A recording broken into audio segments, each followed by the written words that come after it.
Hello guys, അപ്പോൾ ഇന്നതേ നമ്മുടെ ഹന്നൂട്ടിയുടെ birthday ആയിരുന്നു. അപ്പോൾ രാവിലെ തന്നെ അതേ ഞങ്ങൾ പള്ളിയിലൊക്കെ പോയി തിരിച്ചു വന്നപ്പോൾ അതേ ഓട്ടോക്കായിരുന്നു കേട്ടോ വന്നിട്ടുണ്ടായിരുന്നു. പിന്നെ അതേ തിരിച്ച് വന്നിട്ട് നമ്മൾ നേരെ ബലൂൺ എല്ലാം വീർപ്പിച്ച് അവിടെ എല്ലാം സെറ്റ് ചെയ്തിട്ടുണ്ടായിരുന്നു കേട്ടോ. തോരണമൊക്കെ തൂക്കി എല്ലാ അപ്പനും ഞാനും കൂടിയിട്ടാണ് കേട്ടോ ഇതെല്ലാം ഒട്ടിച്ചിട്ടുണ്ടായിരുന്നത്. ഒരു സിമ്പിൾ ഫാമിലി ഗെറ്റ് ടുഗെദറേ നമ്മൾ ഉദ്ദേശിച്ചിട്ടുണ്ടായിരുന്നല്ലോ കേട്ടോ. അപ്പോൾ ഹാപ്പി ബർത്ത്ഡേ എന്നൊക്കെ എഴുതിയതേ കേക്കൊക്കെ വന്നു.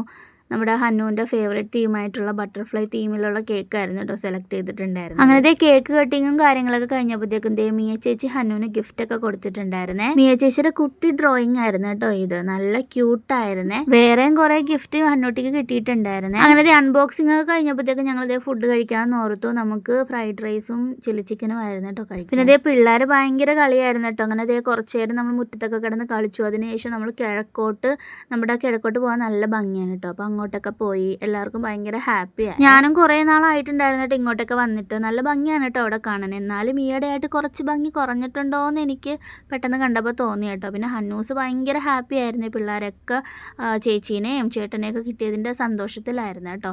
പിന്നെ ഈ കോലത്തിൽ പോയ ഹന്നൂസ് പിന്നെ തിരിച്ചു പോയത് ഈ കഥകളി പോലത്തെ കോലത്തിലായിരുന്നു കേട്ടോ. അങ്ങനെ തിരിച്ചു നമ്മൾ വന്നിട്ട് ചായയൊക്കെ കുടിച്ചു. ഡാഡി അമ്മയൊക്കെ തിരിച്ചു പോയിട്ടുണ്ടായിരുന്നു കേട്ടോ. അപ്പോൾ ഒരു നല്ല ഡേ ആയിരുന്നു. ഇതിൻ്റെ ഫുൾ വീഡിയോ ഞാൻ ചാനലിൽ ഇട്ടിട്ടുണ്ട്. അപ്പോൾ വീഡിയോസ് ഇഷ്ടപ്പെടുകയാണെന്നുണ്ടെങ്കിൽ ലൈക്ക് ചെയ്യാനും സബ് ചെയ്യാനും മറക്കല്ലേ. അപ്പോൾ അടുത്ത വീഡിയോയിൽ സന്ധിക്കും വരേക്കും വണക്കം.